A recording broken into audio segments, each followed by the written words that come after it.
Hey folks, Fernando doing another video for the Modern Survivalist, and in this case replying to a question that I got through Instagram. It's Furfile308. If you want to follow me there, if you want to send me a question, I try to answer as many of them as I can. I don't always make all of those because there's sometimes quite a bit of those questions around.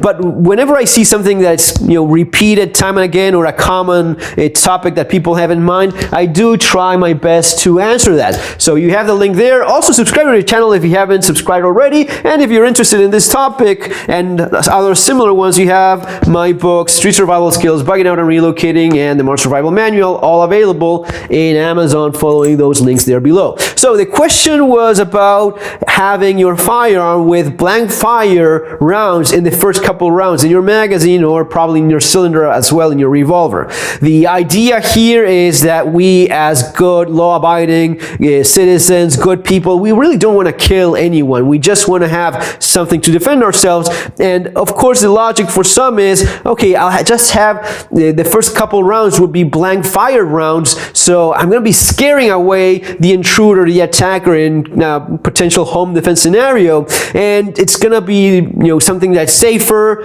and only after those 2 rounds are fired I have my actual ammunition, my real bullets, so as to stop the threat if those 2 rounds isn't enough. That is something I've come across quite often doing this sort of thing, and even when consulting with people that don't like guns, and we're talking about their plans and how they should have some sort of self-defense, and the person tells you, really, I'm not a gun guy, I'm not a gun person, I don't like the firearms, so I just, is there anything else? Could I use maybe less than lethal rounds? Could I use maybe blanks so as to scare someone away? So believe me, it is something kind of common, especially for non-gun folks.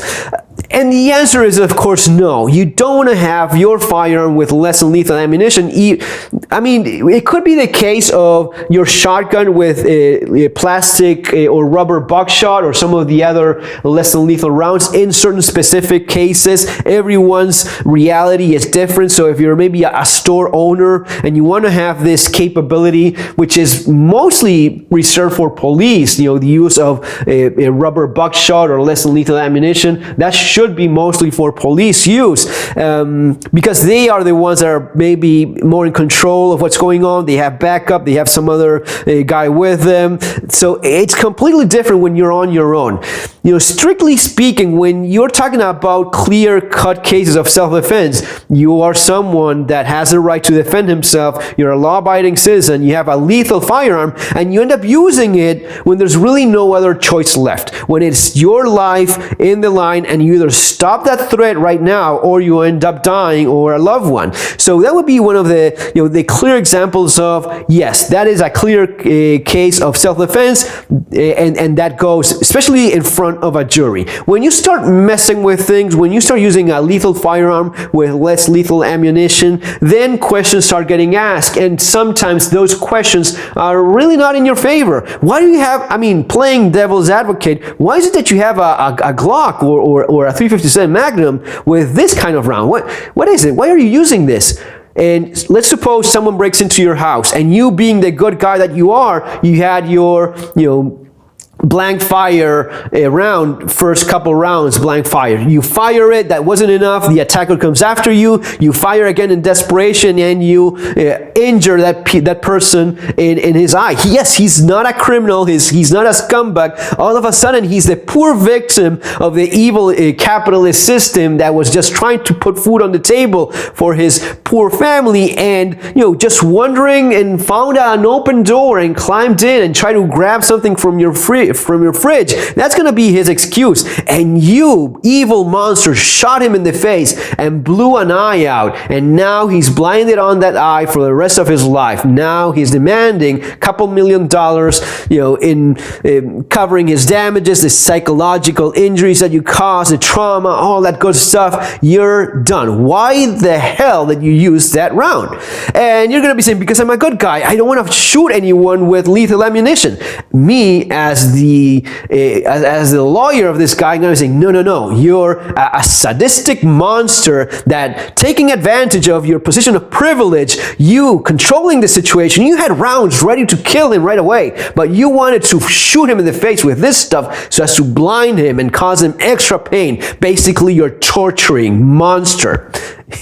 Sounds stupid? Yes. A lot of people will buy it? Yes, as well. You can take that to the bank. That's an argument that a lot of people will be buying, especially these days. So don't mess with things that are not supposed to be there. And there's also the case of these things are usually not as reliable. You may have an interruption here. Even if you do fire those first couple of shots very quickly and then actually go for the ammo that you need, that you should have had there in the first place, there's a good chance you're going to be jamming your gun. And this is all taking into account that you actually have the time to do all of this. And by the way, if someone is not intimidated enough by you pointing the gun at his face and he's not stopping because of that, what makes you think that just because of a few rounds being fired into the air, it's going to be making any difference? I mean, it may well be the case. It may well be that you do this and it works perfectly as planned. Someone broke into your house, boom, you fired a blank shot and the guy took off. I'd even say that you have a good chance of that, but you're still taking a huge risk. I mean, I could even argue that picking up a plastic gun or a toy gun that looks like a real gun and you point it at someone, there's a good chance someone's going to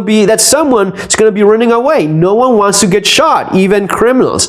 But you're playing with fire and you're literally playing with your life, because if that guy is not scared or he has a gun of his own, you fire your blank, he fires a real round, then that's going to be not so great for you. So you find yourself in that position. Someone broke into your house completely unarmed. He picks up a kitchen knife, a chef knife. He picks up the biggest knife he finds in your drawer, and you go firing this and he stabs you with a real knife. This is not going to be doing you any favor, right? In many of these cases, the first couple rounds are the ones that decide how the fight ends. You don't want to be the guy stuck with blanks. Believe me, if that moment ever comes, you just don't want to have that.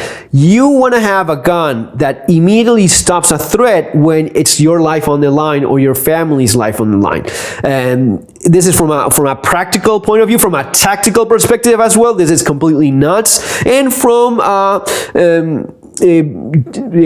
the lawyer's stance, from standing in trial and explaining your actions, this is going to be making a whole less sense than you think. You're not going to be looking like the good guy, the lawyer of the other guy, the lawyer of the criminal that broke into your house is going to be having a field trip with what he's using a special kind of ammunition that is used to blind people and torture people and burn people, not even stop them. So you're not going to be stopping my client from what you thought was going to be happening there. So you were really in fear of your life. If you had, you would have been using real lethal ammunition so as to stop that threat, right? And you know what? I would have to agree with that man. I would have to agree that if I'm in real fear for my life and my loved ones, I want to stop that guy immediately right now. I don't want to fool around trying to see if I scare anyone. I'm not there to scare anyone. I'm in my house, someone broke in, and I'm certain that if I don't take action, I'm going to be dying, or a loved one is going to be dying. So I use that firearm so as to stop that home invader in that moment. There is a case of not blank fire